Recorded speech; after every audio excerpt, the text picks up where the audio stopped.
Good morning student. आज का जो हमारा टॉपिक है वो है रिलेशनशिप बिटवीन एमपीसी एंड के। मार्जिनल प्रोस्पेरिटी टू कंज्यूम और मल्टीप्लाई के बीच में क्या संबंध जो पाया जाता है। तो आपने एक चीज ध्यान रखनी है कि दोनों के बीच में जो पॉजिटिव संबंध पाया जाता है। जितनी ज्यादा वैल्यू जो है वो एमपीसी की होगी, मल्टीप्लायर की वैल्यू उतनी ही ज्यादा होती है। ये चीज आपने ध्यान रखनी है। मतलब higher the MPC leads to higher K, अर्थात दोनों के बीच में जो है वो डायरेक्ट रिलेशनशिप जो होती है, अर्थात डायरेक्ट रिलेशन जो है वो के और एमपीसी के बीच में पाया जाता है।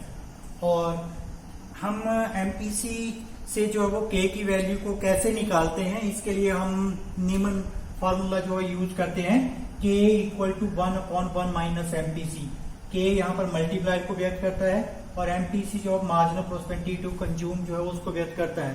इस फार्मूले से हमें पता चलता है कि इन दोनों के बीच में जो है वो डायरेक्ट रिलेशन पाया जाता है, अर्थात this equation establish a direct relationship between MPC and के। एमपीसी और के के बीच में ये डायरेक्ट रिलेशन जो है वो व्यक्त करती है। जितनी ज्यादा एमपीसी ज्यादा होगी, मार्जिनल प्रोस्पेरिटी टू कंज्यूम जितनी ज्यादा होगी, के की वैल्यू जो है वो उतनी ही ज्यादा जो है वो पाई जाती है। सपोज कीजिए यदि एमपीसी की वैल्यू जो है वो 0.5 है। कितनी है? 0.5। यदि एमपीसी 0.5 है तो एमपीएस कितना होगा? भी 0.5 होगा, क्योंकि इन दोनों का जोड़ जो है वो 1 होता है। तो यहाँ पर एमपीएस जो वो 0.5 होगा। ये ध्यान रखना है आपने। जब एमपीएस 0.5 है तो के को निकालने का एक फॉर्मूला है 1/एमपीएस। तो इस संदर्भ में जो के होगा वो 1/0.5 है। पॉइंट को जब हटाएंगे तो 10 हो जाएगा। तो के की वैल्यू जो वो 2 होगी। कब? जब एमपीसी की वैल्यू जो वो 5 होती है। और जब एमपीसी की वैल्यू जो है वो 0.8 है। सपोज कीजिए पहले 0.5 थी और एमपीसी की वैल्यू हम कितनी ले रहे हैं? 0.8। जब 0.8 एमपीसी है तो इस स्थिति में एमपीएस जो होगा वो आपका 0.2 होगा। कितना होगा? 0.2। और इस स्थिति में के की वैल्यू जो होगी आपकी के इक्वल टू 1/0.2 एमपीएस होता है। 1/एमपीएस होता है। के इक्वल टू 1/एमपीएस। ये भी हम फॉर्मूला यूज करते हैं। तो के यदि 0.8 एमपीसी है तो इस केस में एमपीएस जो होगा आपका वो 0.2 होगा। और जब 0.2 होगा तो के की वैल्यू जो होगी कितनी होगी? 5 होगी।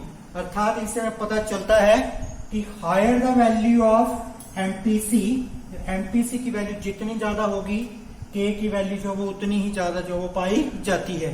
अर्थात दोनों के बीच में, के और एमपीसी के बीच में जो है वो पॉजिटिव रिलेशन जो वो पाया जाता है। ये चीज आपने ध्यान रखनी है। और इकोनॉमी में सपोज कीजिए कि जो इनकम आरंभ में जो इन्वेस्टमेंट होती है, सपोज कीजिए इन्वेस्टमेंट जो है वो आगे जो है वो इनकम का रूप लेती है।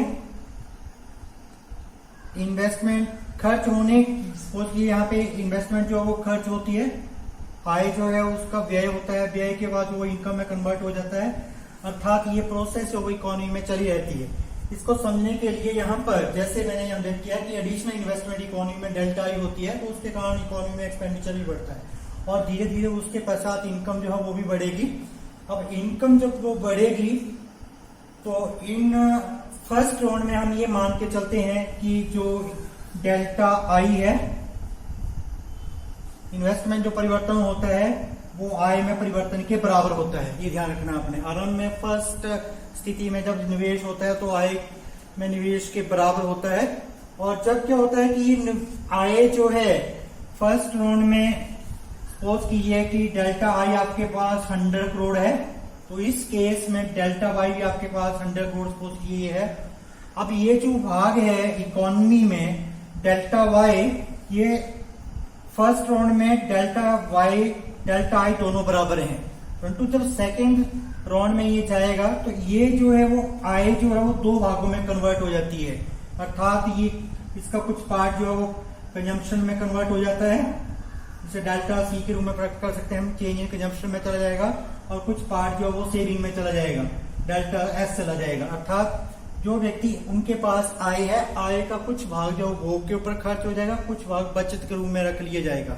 अब सेकंड राउंड में क्या होता है कि डेल्टा सी जो है वो कन्वर्ट हो जाएगा डेल्टा वाई में। किसमें कन्वर्ट हो जाएगा? डेल्टा वाई में। चलो भोग में परिवर्तन जो है वो आय में परिवर्तित हो जाएगा और इसका परिणाम ये होगा कि एमपीसी भी हाई होगी, क्योंकि डेल्टा सी जो है, जितना डेल्टा सी में जो परिवर्तन है उसको हम एमपीसी के रूप में प्रकट करते हैं।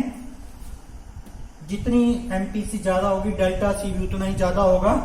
अर्थात सपोज कीजिए यदि आरंभ में हम एमपीसी जो है वो लेते हैं, जैसे मैं यहाँ पे ले रहा हूं 0.4 ले रहा हूं, एमपीसी आरंभ में जो है वो कितनी थी 0.4, तो डेल्टा सी कितना होगा, इसको कैलकुलेट करने के लिए हमें पता है कि MPC equal to delta C upon delta Y के बराबर होता है।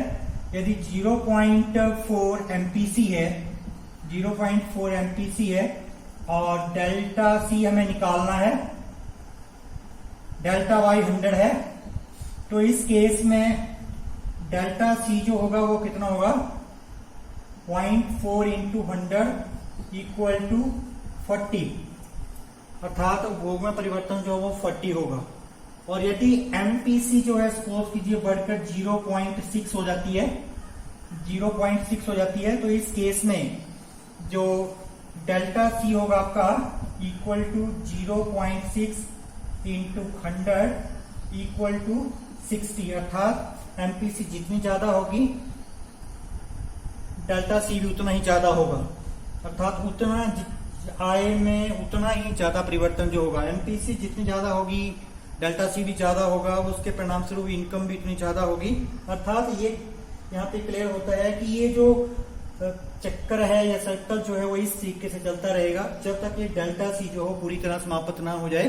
और इस तरीके से निवेश में परिवर्तन होने से आय में भी परिवर्तन होता है, और इससे हमें पता चलता है कि एमपीसी और के बीच, दोनों के बीच में जो है वो पॉजिटिव रिलेशन जो है वो पाया जाता है। अर्थात हायर एमपीसी जो है उसके कारण जो है के की वैल्यू भी उतनी ज्यादा होती है, और एमपीसी जितना कम होगा, अर्थात एमपीसी जितना कम होगा के की वैल्यू उतनी ही कम जो है वो हो जाती है, जैसे हमने ये देखा है। ओके।